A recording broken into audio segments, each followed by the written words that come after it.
ఆచి చికెన్ మసాలా. మాజీ మంత్రి అనిల్ కుమార్ యాదవ్ కీలక నిర్ణయం తీసుకున్నారా? నర్సరావుపేటకు గుడ్ బై చెప్పేసి తిరిగి సొంత జిల్లాకు రావాలని భావిస్తున్నారా? 2029 ఎన్నికల్లో తన సొంత నియోజకవర్గం నెల్లూరు అర్బన్ నుంచి బరిలో దిగే ఆలోచనలో అనిల్ యాదవ్ ఉన్నారా? ప్రస్తుతం నెల్లూరు అర్బన్లో టీడీపీ బలంగా ఉండడంతో అనిల్ యాదవ్ ప్రతిపాదనకు జగన్ ఓకే చెప్పకపోవచ్చని పార్టీ వర్గాల్లో చర్చ జరుగుతోందా? ఇన్నాళ్ళు సైలెంట్ గా ఉన్న అనిల్ యాదవ్ దూకుడుతో నెల్లూరు అర్బన్ వైసీపీలో మాత్రం కొత్త జోష్ అయితే వచ్చిందా?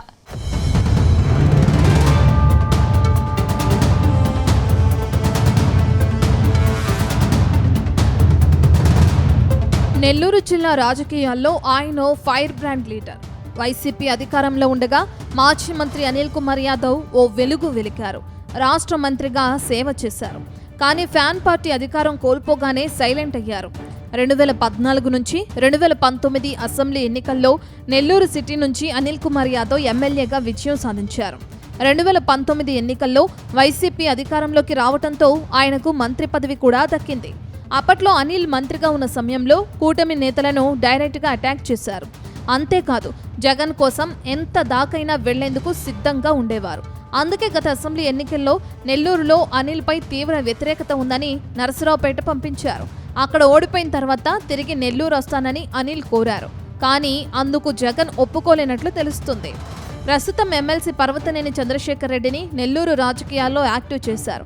దీంతో అనిల్ కుమార్ యాదవ్ ఎంట్రీకి జగన్ ఇష్టపడడం లేదని తెలుస్తుంది.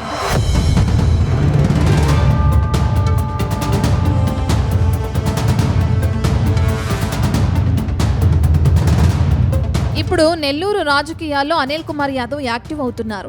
దాంతో ఆయన ఎంట్రీ జిల్లాలో హాట్ టాపిక్ అవుతుంది. అయితే గత అసెంబ్లీ ఎన్నికల్లో నరసరావుపేట నుంచి పోటీకి దిగిన అనిల్ కుమార్ యాదవ్ తన సన్నిహిత నేతకు నెల్లూరు అర్బన్ ఎమ్మెల్యే టికెట్ ఇప్పించుకున్నారు.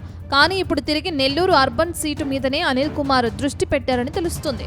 తనకు కలిసి వచ్చిన సీటులో మరోసారి పోటీకి దిగితే మళ్లీ ఎమ్మెల్యే కావచ్చని లెక్కలు వేసుకుంటున్నారట. అంతేకాదు, నెల్లూరు అర్బన్లో తనకు పలుకుబడి ఉందని, దాంతో ఈసారి గెలుపు సులువు అవుతుందని ఆయన భావిస్తున్నారని అంటున్నారు. ఆయన నెల్లూరు అర్బన్లోనే ఎక్కువ గడుపుతున్నారని చెప్తున్నారు. ఫ్యాన్ పార్టీలో కీలకంగా ఉన్న నేతలను నిత్యం పిలిపించుకుని మాట్లాడుతున్నారు.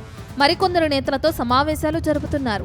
వైసీపీకి కూడా నెల్లూరు అర్బన్లో ధీటైన నేత లేకపోవడంతో అనిల్ కుమార్కి గ్రీన్ సిగ్నల్ ఇచ్చినట్లుగా పార్టీలో ప్రచారం సాగుతుంది.